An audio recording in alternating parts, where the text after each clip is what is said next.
Okay, I do believe we are rolling. Yep, there we go. It's underway. Ladies and gentlemen, welcome to In the Presence of Greatness. Myself, Neil Pickup, the fat lad in the mother fluffing house. And check out the guys that are joining me for this call. Firstly, the guy that if you've been tuning into the channel, you'll know a little bit more about him. Not least of which is the fact that his house was recently blown down. And once again, I've interrupted him as he's trying to rebuild the motherfucker, which is not ideal. Ladies and gentlemen, it's Herman Stevens II right there. Look at that. And he's in a place with a roof on, which is rare for Herman. Yeah. These shows. Ladies and gents, next up, it's the return of a man we know and love at this channel. It's the pig. And sat in front of the pig is the WAL middleweight hammer holder. It's Rob Vigeant Jnr. How you doing, dude? What's up, guys? Good. How are you? It's been a while, mate. It's been a while. Good yeah, it's been a hot minute. Good to have you back on the show, and even better that you brought the pig. Keep it consistent. Last but not least, ladies and gents, looking a little bit tired there, but he's knocking on a little bit. And also, you'll notice, ladies and gents, that just before coming on the show, I had a little bit of a smarten up, shaved away some of the grey, whereas Engin Terzi forgot to do that. And he's showing big time. The Enigma Rage in the mother fluffing house. Tell him what weight you are, Engin, just to make me feel good. I lost some 96.5 now. Oh, you bastard, Engin. I thought you were going up there over 100, mate. Christmas is coming. You're allowed to get fat at Christmas. 96 kilos? I was 100. 100, now 96. Mate. Wow. It's too much belly. You know, I showed to Neil last time. You showed it, Neil, right? I don't want to show again. I can tell you what, Rob, last time he was on the show, we were talking about matches at 90 kilo. No joke, we were lining up matches. We talked about him potentially pulling Daniel Mosier. Engin? Yep. What's that? Potentially pulling Vlad the Destroyer. Potentially pulling Paul Lynn. You know? Could be quite interesting. It's an interesting conversation because I know that he's been capable of competing with heavyweights and the top guys through his career, but as of recent, I've never really looked at him as a 90-kilogram guy. Not that he can't, I've just never considered I know he came back from some surgeries and injuries and he kind of stuck to his own weight class, so it'd be interesting to see him in that mix. I've just never even put a thought to it. I didn't even know if he was open to that because it seemed like it was more weight than he wanted to throw around. So that's interesting. Yeah, basically one of the root of that question was around whether or not he was going to pull at a lighter weight class, sort of 80 kilos. A number of people we'd spoken about potentially getting matches with, and you were really keen to pull Arthur again, weren't you, mate? That was the one you wanted. Yeah, I mean, I think I can be maximum 80 kilo if I was in a shape that Rob is in, you know, just like I'm talking about fat percentage, maximum 80 kilo, 176. Now I'm very overweight. Yeah. I wouldn't pull. I'm probably slow as well, you know, when I'm overweight. How long would it take you to get down there, though, mate? Half a year? If I pay the price, you know, I was 85 kilo in August. Really? 2018, I cut down to 65 in 2 months. You know, I love how he slid that in there. That was great, wasn't it? Oh, yeah. A couple of years back. Oh, 18, yeah. Yeah. You made it sound like you teed us up. Herman thought you'd put on like 9 stone in 2 months there. You could see the shock all. I think you could probably do it in a couple months, right? Yeah, 6 months? It's up to the will, you know. If I wanted to pay the price, I can do it in 2 months. But I would like to lose the weight and stay at that weight minimum 2 months and train near the weight class I'm gonna pull, you know, because whenever I lose the weight, I don't feel good. I need to stay there for some time, you know, at least like not that weight, but a little bit above is okay. But whenever 4 weeks before I lost Arthur, I was in incredible shape, Neil. I was in incredible shape. Krasimir was here. Arif Ertem was here. I mean, I'm not going to go into details, but I was in incredible shape. And then 4 weeks, I lost 10 kilo. I was cramping all over. I mean, I wasn't the same guy, you know. So I don't want that.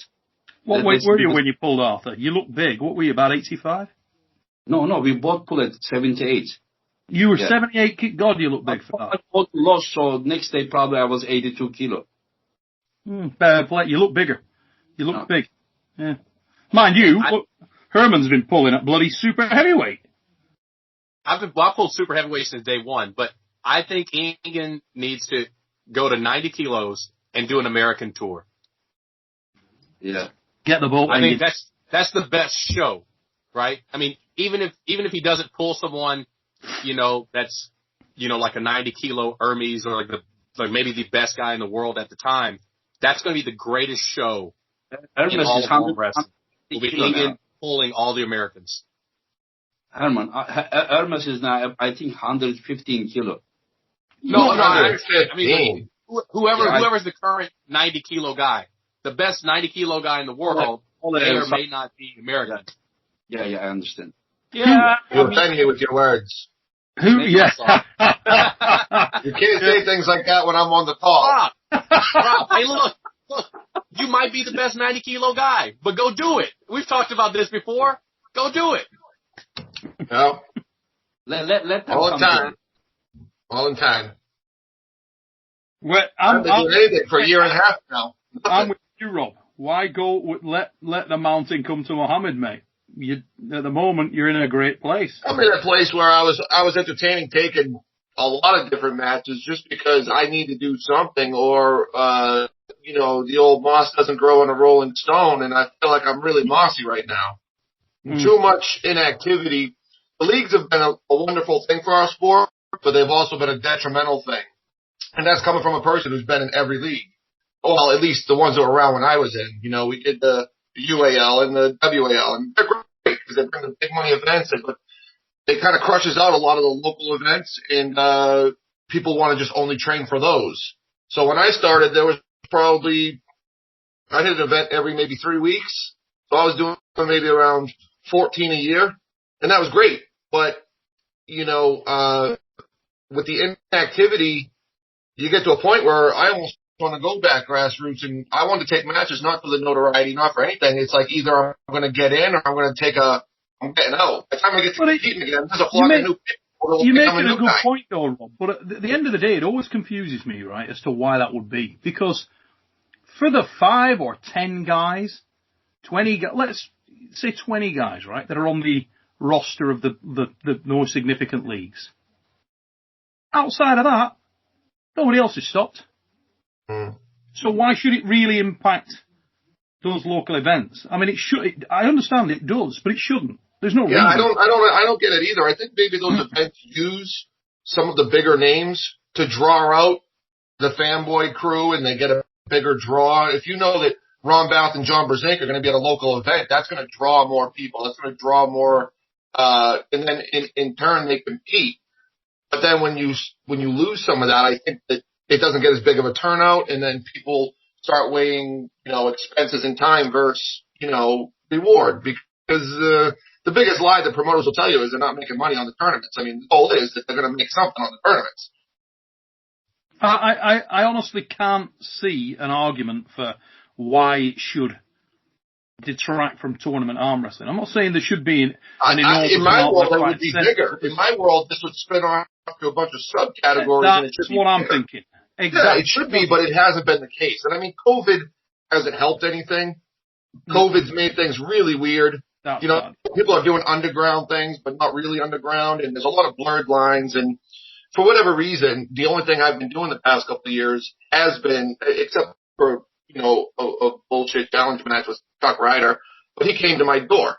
But for like the past couple of years, it's been Wall, and when Wall shut down, that basically shut down whatever I was doing. So for me, it's been, I'm sitting on ice. So I'm almost contemplating taking matches just to give me something to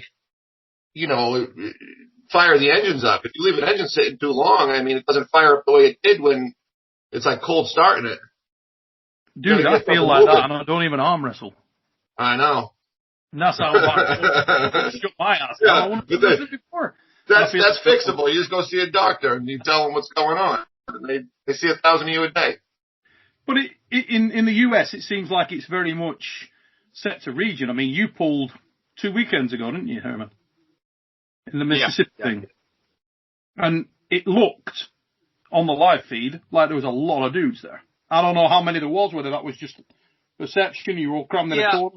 No, there was a lot of talent in the building, but I think that was a lot of pent-up demand from COVID. I totally agree with Rob that the tournament scene and the arm wrestling scene that we sort of grew up in is gone. And it really is because of the leagues. I saw it in California. I saw Game of Arms pull all the major Californians onto television. They all thought that was their big break. Maybe they were going to strike it rich. And when it fell apart, I watched them all get deflated. They no longer went to any of the local tournaments. And so I was there. So now, normally I could go to a tournament and I could pull Tom Nelson and Kenny Hughes. Now there was nobody. And so then when I go to the tournament and I sign up, people start asking for their money back. Yeah. So then I stop competing. And then now you're left with a bunch of amateur arm wrestlers and career amateur arm wrestlers. They have no intentions of ever putting in the work to be Rob Vigeant or Engin Terzi or Neil Pickup. You know, I truly believe that the leagues kind of destroyed arm wrestling as we knew it. It doesn't mean it's not going to be better, but it's definitely not what I remember when I started, you know. It's a great shame. If I can spin off on that, it's funny because just today I saw that video. I don't do social media, but Heather showed me the video with Jacob Abbott pulling Todd Hutchins left-handed at that tournament that we just had yesterday. And I was telling her how Jacob Abbott, when I came in the sport, was one of the very top guys, you know, both hands. And I remembered watching him pull at Chehalis. So I pulled up that YouTube video of the Superstar Showdown they did in 2004. Mm-hmm. And Sol Ingram was talking, and he's saying, well, I got this sponsor, and I talked to the Chamber of Commerce. And I said, geez, you know, I reached out to John Brzezinski and said if the first prize is $1,200. Now think about that. Nowadays, because everyone's been so spoiled and pampered, nobody wants to get off their couch unless they're getting $5,000. But they're talking he had Devin Larratt, Marcio, John Brzezinski all chasing a $1,200 purse like they got the goddamn, you know, golden goose served to them. Now, the leagues have done it's human nature. You give an inch, people are going to want to take a mile. If somebody comes in here and offers you a $100,000 first prize, all of a sudden nobody's even going to want to compete for WAL money because they're getting exposed to that. So, you know, even on a monetary level, the events that used to do good, like the pro showdowns and this and that, you could pick $200, $300, $500 a class. That seems like chump change to anybody who believes they can even place in a WAL type bracket. So it kind of spoiled people too.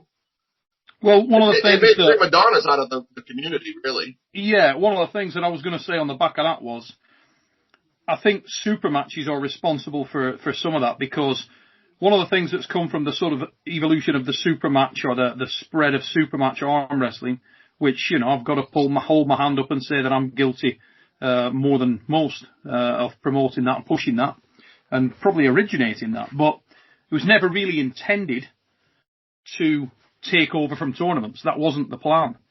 The tournament, I love tournament arm wrestling. My career was spent doing tournament arm wrestling. It's awesome.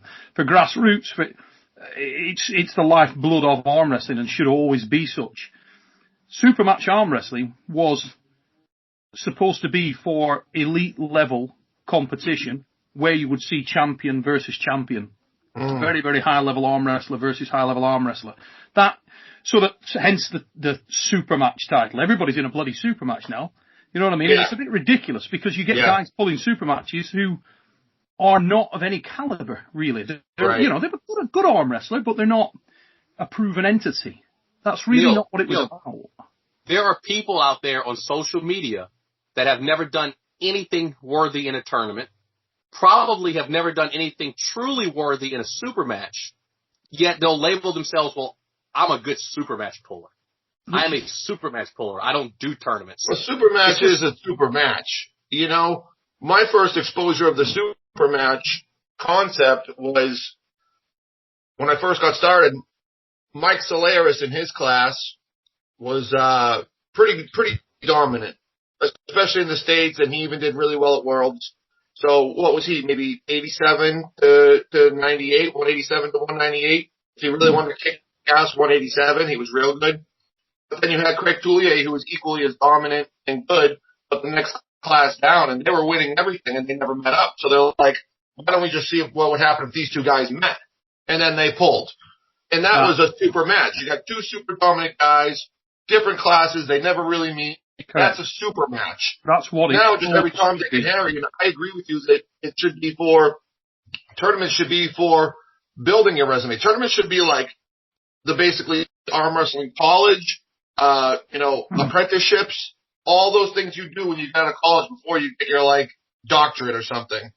It should be all your years should be spent doing these things, building a resume, building a win list, building this and that, and then you enter that realm that you're like the NFL now, or whatever you want to call it. It's that level that now you get put in prize fights.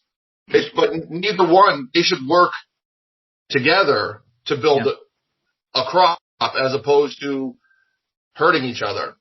How we used to run it in Arm Wars when we first originated it was if you were the guy in your weight class in your country that when you walked into any competition, the nationals, whatever it may be, everybody got instantly pissed off.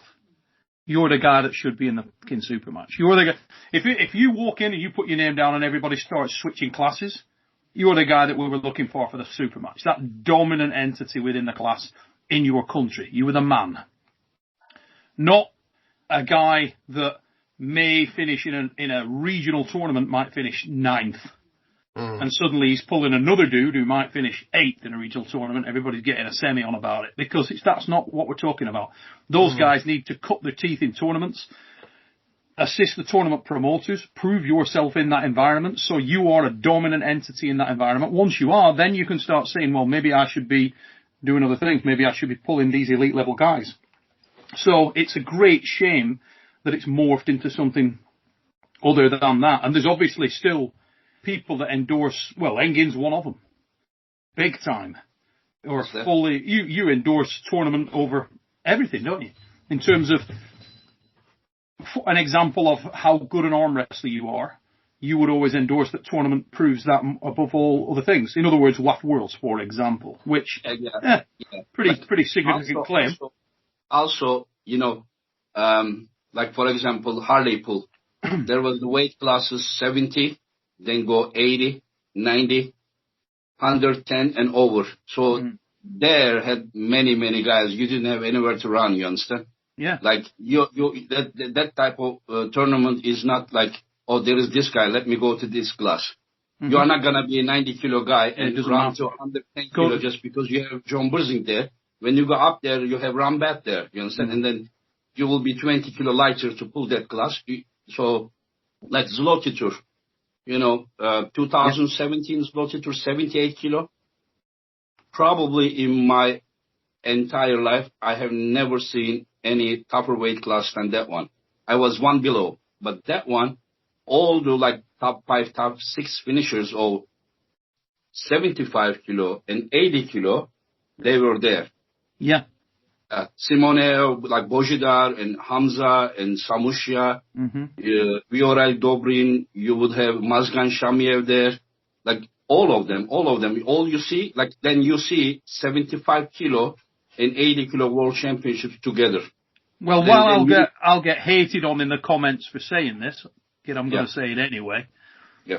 What pisses me off most about the whole scenario now is that for me personally, the event that you were talking about was the event that I would seek out and be more excited about. Yes. Because it didn't matter if you got beat. It was just the adrenaline rush. They're like, holy shit, because your next match was going to be against an animal. And the match after that was going to be against an animal. And it was just nothing. In a class like that you could make a name for yourself on round 1, but go 2-0. But you're going against the guys that in your class, if you got 15 on your roster, the number 15 guy might be number 15 ranked in the world. He might be a really, really bad dude.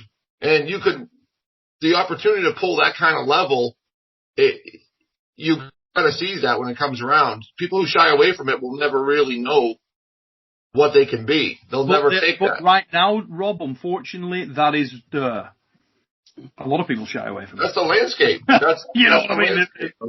Right now, that week I had a grazed knee.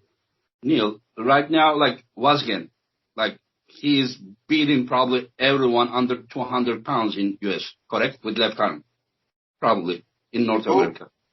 Vazgen, Vazgen, the Rez. Oh, Rez, yeah, I was going to say. Yeah, Vazgen, you know, Rez Sevdekian, yeah, with left arm. And imagine that, you know, his last tournament in Europe was Lottie Tour 2018. And with left arm, I think he took 8th or 9th place in 78 kilo, under 71 pounds. So I'm just saying that the level of that tournament was like incredible. But now, because of the problem with the WAF, and the WAF guys are not going there anymore, so the difficulty level is, in my opinion, went down like by 50%. Yeah, it's a storied tournament. It's a great game. It's a storied tournament. It's not going to be what it was anymore. Yeah, it's massive. There'll be an asterisk next to it. It'll be you won this year post WAF splitting. Which blows for every arm wrestler in the world, because the guys that want to go there and want to pull, I mean, the impact that had on the Zloty Tour this year, or last year I should say, was evident. And it was really, real shame. I mean, a real shame, because it was the last bastion of ultra tournament, you know, where you had that collection of friggin' dragons. Neil, I feel we Armwrestlers, like right now, the situation, I can say that, you know, like 90% of the top pullers are with WAF. And some of the girls from Sweden, because with IFA, went there. But still doesn't matter the level of the puller. We are all brothers and sisters in arm wrestling. You know, we have been together last 30 years. But you're robbed of that great tournament. I mean, imagine if you were one of the girls from Sweden. No. You're going to get to pull the Russians, the Kazakh, all the girls who are of a level where it's exciting for you have just been taken away from you to pull. You can't pull them anymore. Yeah, my point is different. I'm saying that I feel like we are brothers and sisters in arm wrestling. And now I feel like we are the children of a divorced couple. You understand? And the court gave some of us to the father and some of us to the mother. You understand? And then we can't be together anymore. So it needs to be changed somehow. They need to come to a point that these bans should be canceled and let people compete wherever they want. You know, I dislike that. You know, this is. Like, I mean, why would we not be all together? Why would I not be in the same competition from pullers from Sweden? Why not? Why? Well, looks like we will never have a tournament in common. You understand that we're going to go together and compete, because they are not allowed to compete where I compete, and I'm not allowed to compete where they compete. I'm not going to lie, mate. One of my big things that I do miss is all my life growing up, there was always a really massive tournament in America to go to. You know, like it was Yukon Jack or it was Main Event, and I loved them. I absolutely loved them. The whole atmosphere, the feeling. I love America anyway. I just friggin' loved them. I used to get really excited. More than Worlds sometimes. I'd be like, I don't know, just the feeling, the culture, that spit and sawdust atmosphere, the whole friggin' thing. It's a bit Wild West, and I used to love it. And I really miss there being a super massive American tournament that everybody can just come and have a go at. Neil, those years, majority of the best in the world were from North America. Still, the Russians and Georgians were just getting involved. And whenever you go to the U.S., you were meeting a lot of best guys in the world that were not participating in WAF. And they were unbelievable level. I mean, I'm telling you, how many times, I don't know how many times I've had arguments with people about Jason Vale. Jason Vale, there was a period of time, 95 to 97, you'd have picked Jason Vale up and stuck him anywhere you want in the world at that weight class. He was mega at that time. Mega. I remember speaking to Svetan in Yukon Jack in New York after he pulled Jason, and he came off the stage like, Neil, who the fuck is that guy?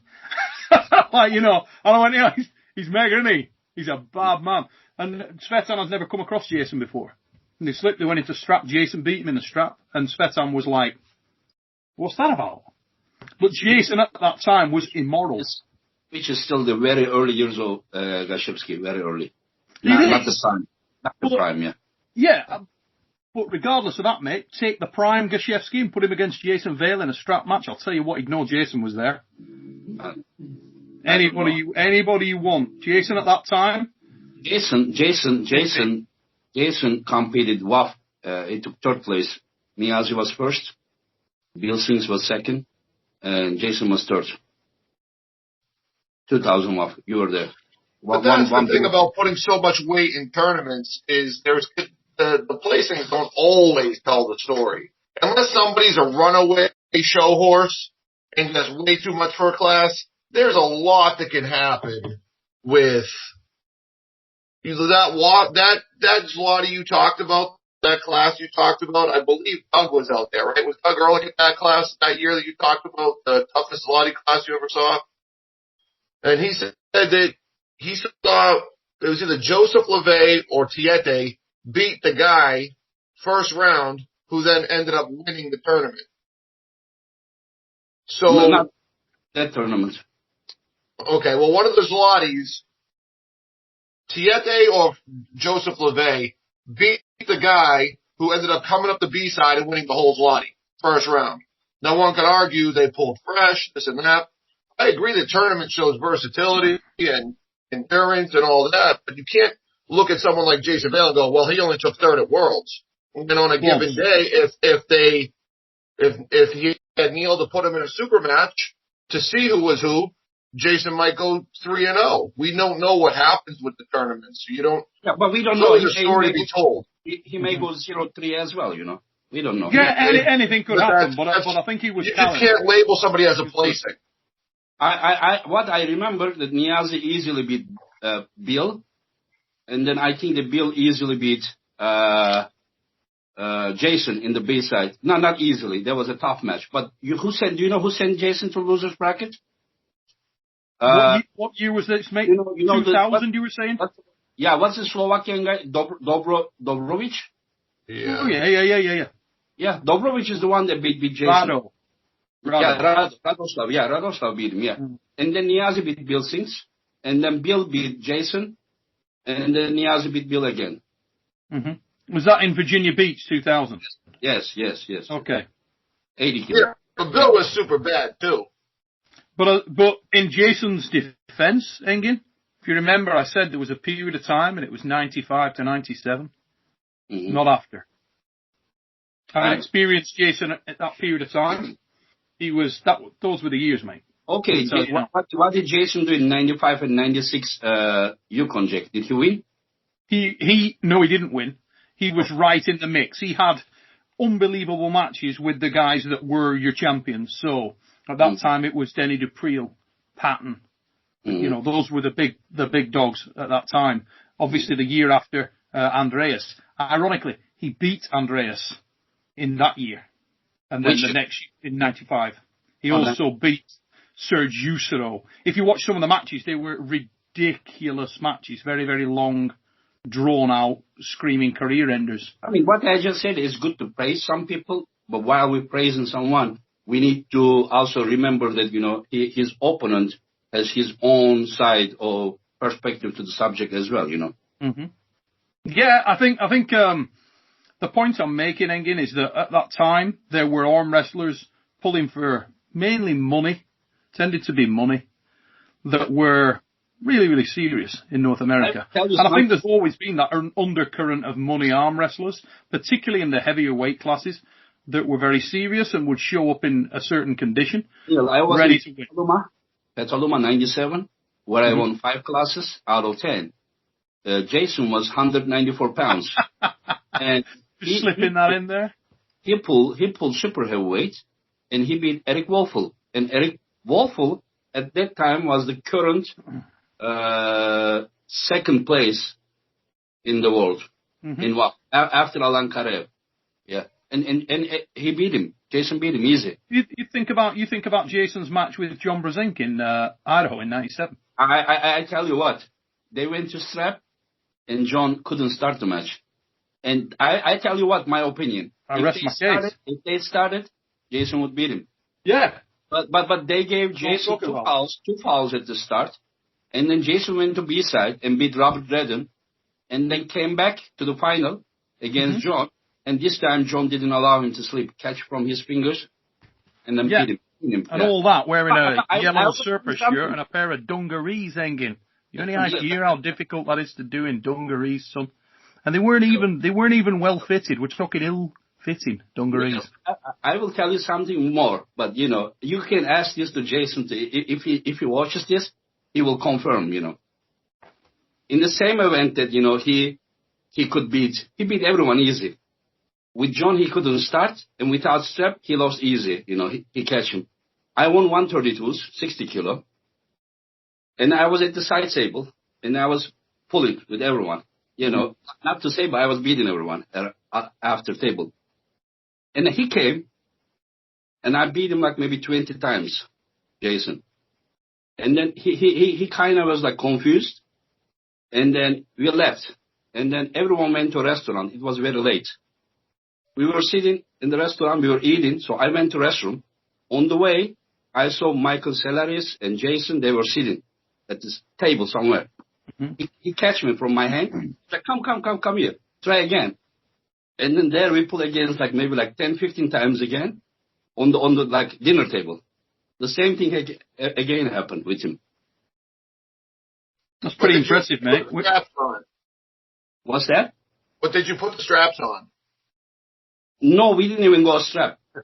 That's Jason Vale without the strap is like Bruce Banner and Hulk. Yes, but Jason can go strap. We didn't go strap. That's like you slapped. What you did was you slapped around Bruce Banner. You didn't beat the Hulk. You slapped around a skinny guy who's yet to get angry. Well, I'm not going to lie, Engin. When you said he was 187. He was 55 pounds heavier than me. He didn't really need, Just you can be sure that you can also accept the truth that I was better. Well, all I can tell you is this, Engin, right? It shouldn't hurt you. Just listen. you can be okay. It doesn't bother me. I never lost to Jason Vale. It sounds like you get a perfect win against Jason Vale. Yeah. I've actually never lost to Alexi Roboda either. You've never lost to Alexi? No. Not Levon? He never beat me. When you said he was confused, Engin, I thought you were going to tell me that Jason took a step back from the table and realised that he put Cody Merritt's dungarees on. Because let me tell you, they didn't fit him. I don't know. Big dungarees. He was like this. He was really trying. He was like, what the fuck, this little guy beats me, And then again, he catch me at the dinner table. We did again, the result was the same, Jason, if you're watching this show, dude, 2 questions you got to answer.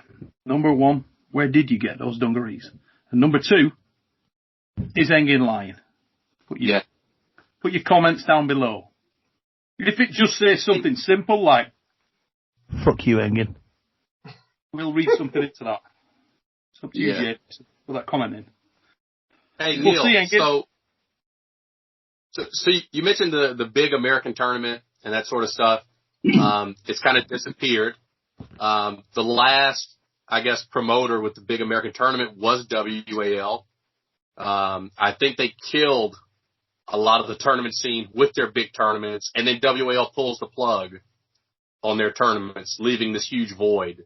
What was the deal with that? Was it just a financial decision? It didn't make sense to carry the tournament load? I mean, I'm not going to get into commenting on Steve's behalf or on WL's behalf because I wasn't involved with the conversation, but I actually never classed the WL tournaments in the same way that I did with such as Main Event, and I don't know, somehow it was a bit more professional and a bit less, it was just different. For sure, but I mean, 50-man brackets and all this stuff, I mean. Big show for sure. But it was still quite closed in a way, Herman, because you had to go to regional events that were in North America, you know what I mean? That was never the case with you could just go. If I had to jump in there and say, spinning off on what Neil's saying, because like you said, there's a qualification process. I'd say the last big event, last real big event that I could think of in North America I always thought that Mike Gould drew a lot of talent, but I would say the last big UAL tournament that was in California. That was good. Was a sick event. They gave away the car. Not many, to be fair, not many internationals, because it wasn't broadcast out as much. Things like Ultimate Las Vegas, you had that, I don't know, it sort of crossed the pond, and you had some of the internationals showing up for that. Yeah, ESPN, the one that we had in Mohegan Sun, that had some international guys. Yukon Chat used to get it. You know, you had guys showing up at Yukon Chat. The ROTM would get some, but not many. Mm-hmm. Neil, I think that is the price that, we should pay, we had to pay to bring arm wrestling to this point. If you want to make arm wrestling popular, so it looks like, one-on-one super match is the way to do it on TV. So, but I think that what WAL can do, because WAL came to this point by organizing those tournaments in the past, they made a good base. So at the end, they bring up, the very best ones. But I think that if he's making good money from this, I think he owes the community to still organize some tournaments, just to give something back. Not to 20 guys, 20 elite guys. But also still can continue doing something for the community that, who wants to show themselves, Well, in my ideal world at some point, I mean, even Travis's idea with the super tournament, I do love it. I mean, I think Travis actually called me a dick on something the other day, so just level the score. Fuck you, Travis. That's that. Got that out of the way. But, joking aside, love Travis's idea on the massive tournament. In my ideal world, I would like to see a situation where, say you had I don't know, the Isle of Man, right? And you got the Isle of Man and the TT races, motorcycle race.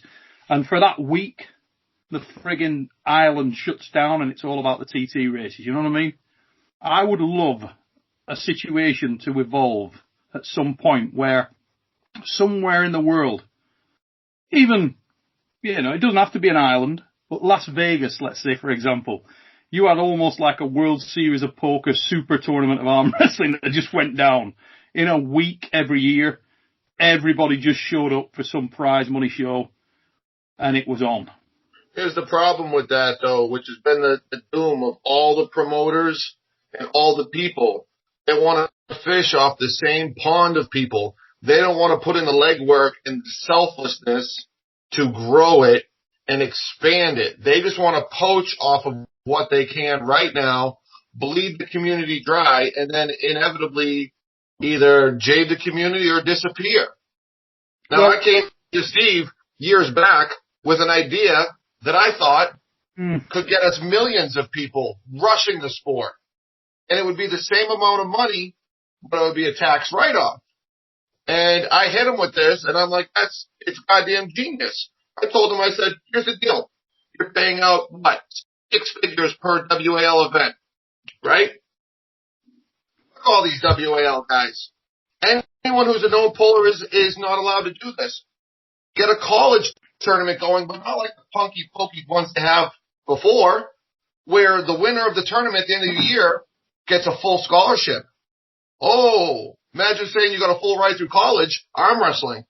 Then you got teams of people, and you get pride for people like the different colleges around the world. And what that does is there's really not any top arm wrestlers right now.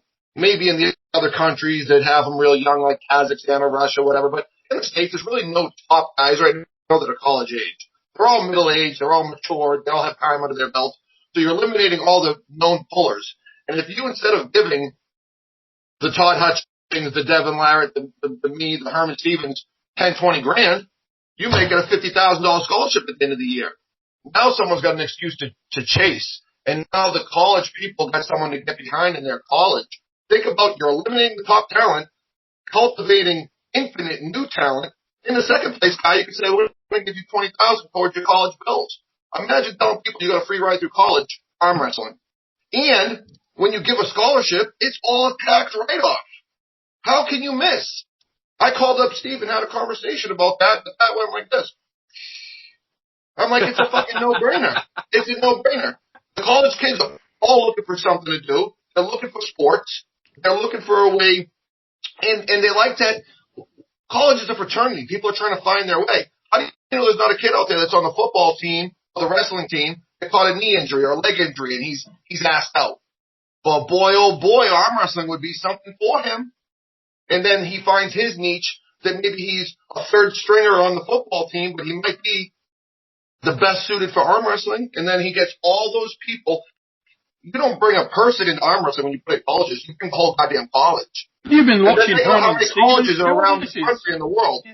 Herman was coming up with this exact stuff on the last show. He was talking about the athlete. Herman went into exactly that the other week when he said so many athletes who may, they may have been a promising athlete, and then they do that with young kids. They're impressionable. They're young enough to get in and be good.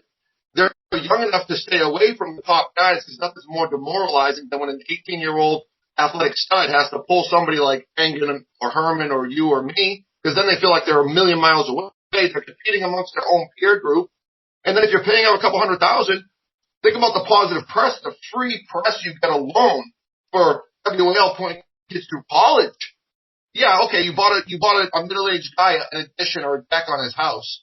What do I do when I win $20,000? I go to fucking Disney and buy a new camper. I look like the white trash capital of the world. I look like a bozo. But you give the same amount of money to an 18-year-old kid to put him through college, same money, but very different narrative. Think about how good that reads to the press. You get so much free press, free taxes. You get probably government support at this point in time. That's how you take this and blow it up to millions of participants. Then you start getting fundings when people have clubs and colleges and things like that. And then the guys who are in are the current elites, and this is your base group that's trying to climb to that level. You know what, mate? I actually think that the propensity towards tournaments at any level, all over the world, and the internet is already developing an enormous amount of arm wrestlers. But I don't necessarily think that there's any requirement to go out and market something. If you had the concept that I had with the Arm Wars the Gauntlet, where we were going to give away the motorbikes. This is going back a few years, but that was pretty much going to be on those same lines that we would be shopping from the same pool, but there wouldn't be any seeding. There wouldn't be any of that stuff. It would literally be weight class tournament, 4 weight categories. I was going to have bantamweight, lightweight, middleweight, heavyweight. Done. That's it. Very broad classes. Okay?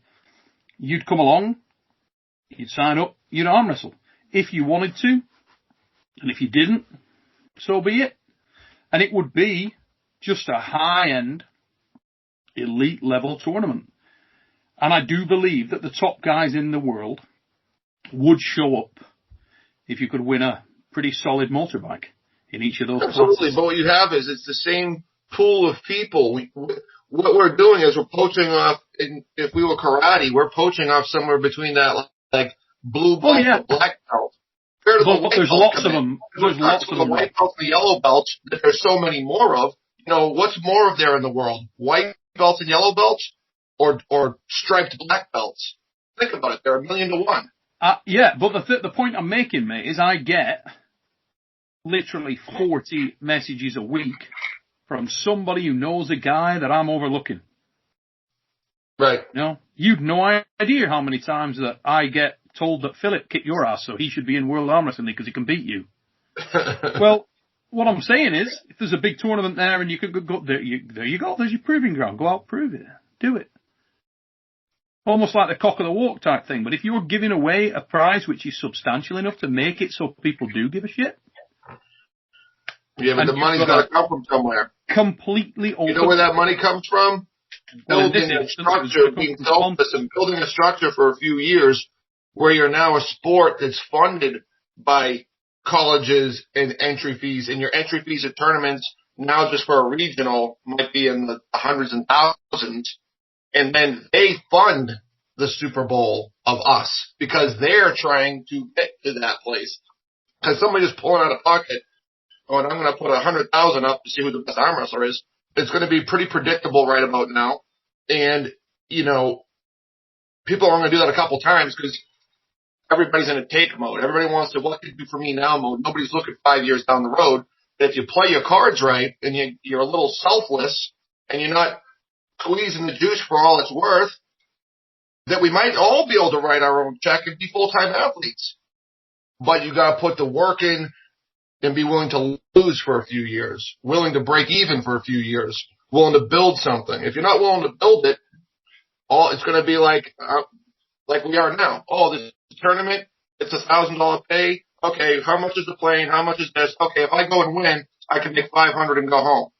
And it's all due for me. But that doesn't build the sport. Because if everyone's doing for them, it collapses, which is why we've had bigger money promoters come in. But essentially, besides the prize money getting bigger because the promoters have been bigger, it's the same position we've been in since I got in the sport. Yeah, I still don't think it's been done right yet.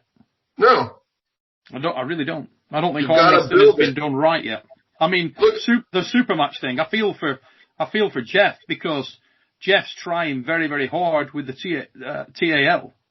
But the match roster yesterday, the super match roster, sounded okay on paper, but I think it was a wake up call for a lot of people in terms of you can't just put good names down and match them up and you're going to get good matches. There's a hell of a lot more to it than that.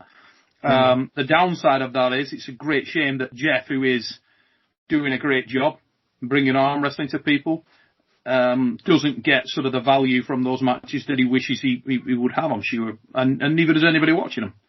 It's a shame, really. It's a great shame. So just a quick TAL thing. So right now, there are 2 leagues in the United States, or like in North America, that are going by TAL. One is the Total Arm Wrestling League, and it's Jeff Frank, if I'm not mistaken. Yep. He's doing the big stuff. There's another one called the Texas Arm Wrestling League. Do not confuse these two. They're not on the same level. The Texas Arm Wrestling League is just trying to monopolize Texas. You know, someone said they had affiliations to the KKK. I'm not 100% sure. But they definitely called me. Yeah, but they definitely called me a coward. Yeah, they called me a coward for not accepting a match while injured. So again, Texas Arm Wrestling League, one thing. Total Arm Wrestling League, a completely different thing. Yeah, I was talking about Jeff's gig yesterday, the Total Arm Wrestling League, and in fact, just to put people on the edge of their seats, we're now at 47 minutes of this episode, ladies and gentlemen, and that brings it to a conclusion. But it's only part 1, Dusty, so if you enjoyed this, get your ass back for part 2. And until we see you next time here on In the Presence of Greatness, take it easy, peeps.